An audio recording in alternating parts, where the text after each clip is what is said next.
నిర్లిప్తంగా బైక్ నడుపుతున్నాడు నందు. వాచ్ వంక చూసుకొని, నందు మా ఇంటికి కూడా వెళ్ళి వచ్చేద్దామా అని సడన్గా అడిగింది వర్ణ. ఏదో ఆలోచనలో కూలిపోయిన నందుకి వినపడక ఏంటి అని అన్నాడు.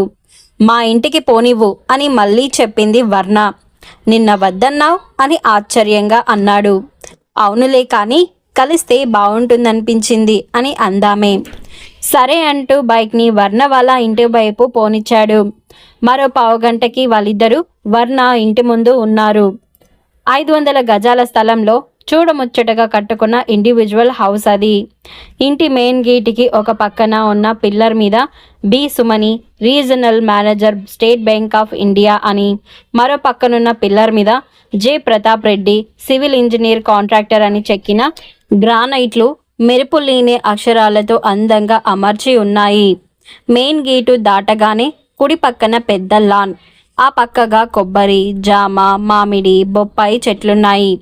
ఉదయాన్నే వచ్చిన వాళ్ళిద్దరినీ చూసి ఆశ్చర్యపోతూనే ఆహ్వానించారు వర్ణ వాళ్ళ అమ్మ సుమని, నాన్న ప్రతాప్లు.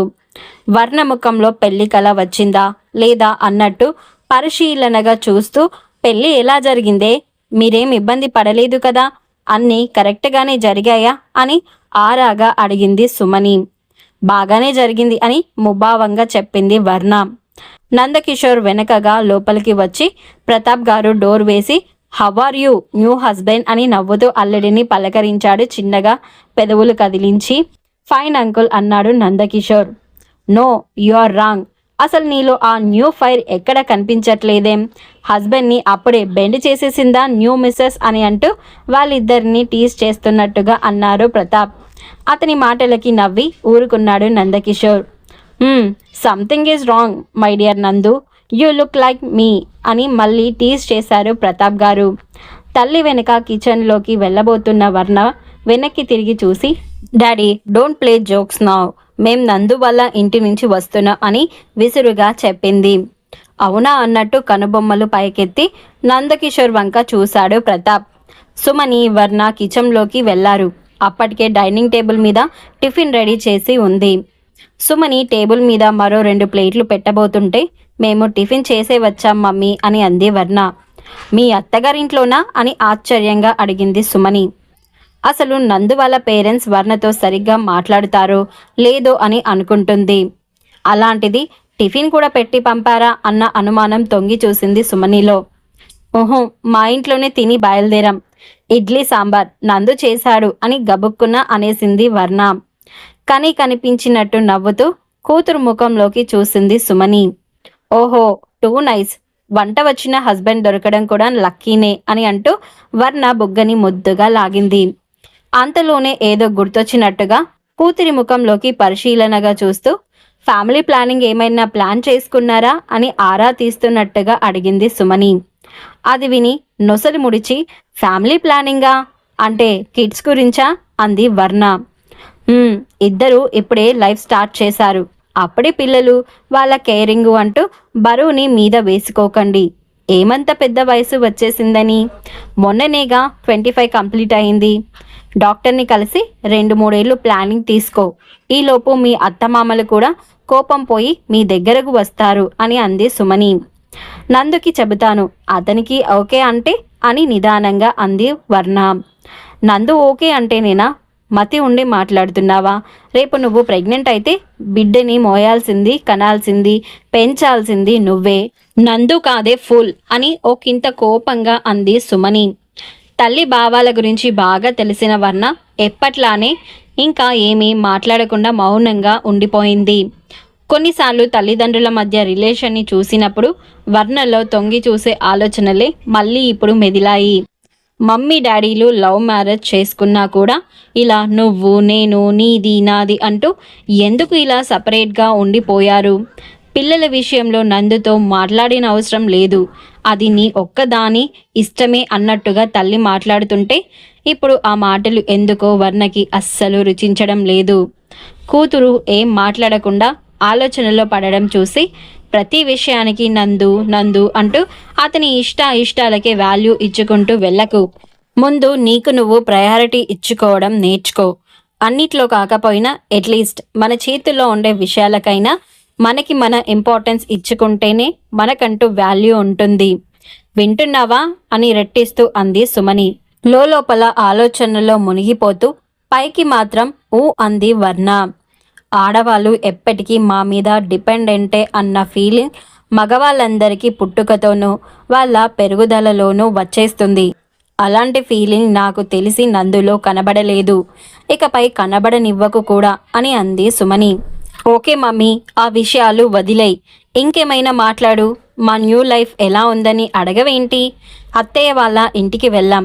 వాళ్ళు ఏమన్నారు తెలుసుకోవాలన్న క్యూరియాసిటీ లేదా నీకు అని అంటూ తల్లి మాటల్ని డైవర్ట్ చేసింది వర్ణ. న్యూ లైఫా? నీ ముఖం చూస్తే అర్థమవుతుంది. అసలు ఆ ముఖంలో ఉండాల్సిన యాక్టివ్నెస్ ఏది? ఓసారి అద్దంలో చూసుకో. మీ అత్తయ్య వాళ్ళు ఏమన్నారు గుర్తు చేసి నిన్ను మళ్ళీ బాధ పెట్టడం నాకు ఇష్టం లేదు. జరిగిపోయిన దాని గురించి కాదు, ఫ్యూచర్ గురించి ఆలోచిస్తేనే ఎవరమైనా డెవలప్ అవ్వగలం అని అంది సుమని. తల్లి చెప్పింది నిజమేనని అనిపిస్తుంటే చిన్నగా తలాడించింది వర్ణ. సుమని టైం చూసుకొని ఈరోజు బ్యాంకుకి రానని చెప్పేస్తాను. అందరం ఏదైనా మూవీ చూసి బయట లంచ్ చేద్దాం, సరేనా? నీ మ్యారేజ్ పార్టీ నువ్వు ఎలాగూ ఇవ్వవుగా అని కూతురి ఆలోచనలని పోగొట్టడానికి నవ్విస్తూ అంది. నా మ్యారేజ్ పార్టీనా? అసలు మ్యారేజ్ చేయాల్సింది, అందరికీ పార్టీ ఇవ్వాల్సింది నువ్వు డాడీ. అదెలాగో లేదు. రివర్స్లో నన్ను పార్టీ అడుగుతున్నావా అని కొంచెం కోపంగా అంది వర్ణ. ఊరికి అన్నాలేవే, మైండ్ ఎంత అబ్సెంట్లో ఉన్నా నువ్వు మీ నాన్న లాజిక్లు వదలరు అని అంటూ కూతురు భుజం మీద చరిచి నవ్వేసింది సుమని. సరిగ్గా అప్పుడే సుమని, ఈ పూట నేను ఆఫీస్కి రానని ఫోన్ చేసి చెప్పేశాను. నువ్వు బ్యాంకుకి సెలవు పెట్టకూడదు అని అంటూ నందుతో పాటు అక్కడికి వచ్చారు ప్రతాప్ గారు. నేను జస్ట్ ఇప్పుడే వర్ణతో అంటున్న ప్రతాప్ బ్యాంకుకి లీవ్ పెట్టేస్తానని అని నవ్వుతూ అంది సుమని. ఆవిడ భర్తని వెరైటీగా ప్రతాప్ అని పిలుస్తుంటే ఆ గమ్మత్తైన పిలుపునకు ఎప్పటిలానే వింతగా చూశాడు నందు. తల్లి చేయి పట్టుకొని, లేదమ్మా, మాకు చిన్న పని ఉంది, నేను బయలుదేరుతాం అని అంది వర్ణ. కూతురి ముఖంలోకి గుచ్చి చూస్తూ, ఏంటే అప్పుడే మీకంత పనులు అని మందలింపుగా అంది సుమని. ఇంకా ఏం మాట్లాడినా తల్లి ఇలానే ఉంటుంది అనుకుంటూ తండ్రి వైపు తిరిగి, నాకు చిన్న వర్క్ ఉంది డాడీ, అదిగాక కొలీగ్స్ వస్తామన్నారు కూడా అని తండ్రికి చెప్పింది వర్ణ. ఇంట్లో దేనికైనా తల్లి ఒప్పుకోదు అనుకున్నప్పుడు దానికి తండ్రి వైపు నుంచి మేనేజ్ చేయడం వర్ణకి మామూలే. నీ ఇష్టంరా తల్లి, క్యారీ ఆన్ అంటూనే గబగబా బెడ్రూమ్లోకి వెళ్లారు ప్రతాప్ గారు. వెళ్ళిన 2 నిమిషంలోనే తిరిగి వచ్చి 2 కీలు, కొన్ని డాక్యుమెంట్స్ తీసుకొచ్చి వర్ణకి ఇచ్చారు ఆయన. కనుబొమ్మలు ముడిచి ఏంటవి అన్నట్టుగా చూసింది వర్ణ. ఇది నీ మ్యారేజ్కి mummy gift, double bedroom flat. ఇది మీ ఇద్దరికి నా గిఫ్ట్, హోండా సిటీ కార్. జాలీగా గడపండి అని నవ్వుతూ ఉత్సాహంగా ఫ్లాట్ డాక్యుమెంట్ కూతురు చేతిలో పెట్టారు ప్రతాప్ గారు. భర్త పక్కకు వచ్చి నుంచుంటూ తృప్తిగా కూతురి వంక చూసింది సుమని. తల్లిదండ్రులు ఇద్దరి వంక చూసి చిన్నగా నిట్టూర్చుంది వర్ణ. ఆ వెంటనే నందు వంక చూసింది. అతని ముఖంలో ఏ భావము లేదు. వర్ణని అలా చూస్తున్నాడు అంతే. వెంటనే వర్ణ తల్లి చేతినందుకొని ఆ చేతుల్లో కాగితాల్ని, కీస్ని పెడుతూ, మాకు మీరిచ్చే ఈ వాల్యుబుల్ గిఫ్ట్స్ కంటే మా మ్యారేజ్లో మీ ఇద్దరు ప్రెజెన్స్ నాకు ఇంకా ఎక్కువ హ్యాపీ ఇచ్చుండేది మమ్మీ, వెళ్ళొస్తాం అని చెప్పి తండ్రి కళ్ళల్లోకి చూసి గిరుక్కున వెనుదిరిగింది వర్ణ. ఆమె చేసిన పనికి, మాటలకి ఆశ్చర్యపోతూనే ఆమె వెంట కదిలాడు నందు. వర్ణ వెళ్ళిపోతుంటే ఆమె మాటల్లోని అర్థం నిదానంగా మెదడులోకి చేరింది ప్రతాప్ సుమనిలకి. సుమని చేతుల్లోని డాక్యుమెంట్కి జారి కింద పడ్డాయి. ఆ వెంటనే బయట బైక్ స్టార్ట్ అయిన శబ్దం వినిపించింది వారిద్దరికీ. ఇంటికొచ్చేదాకా మాట్లాడలేదు నందు.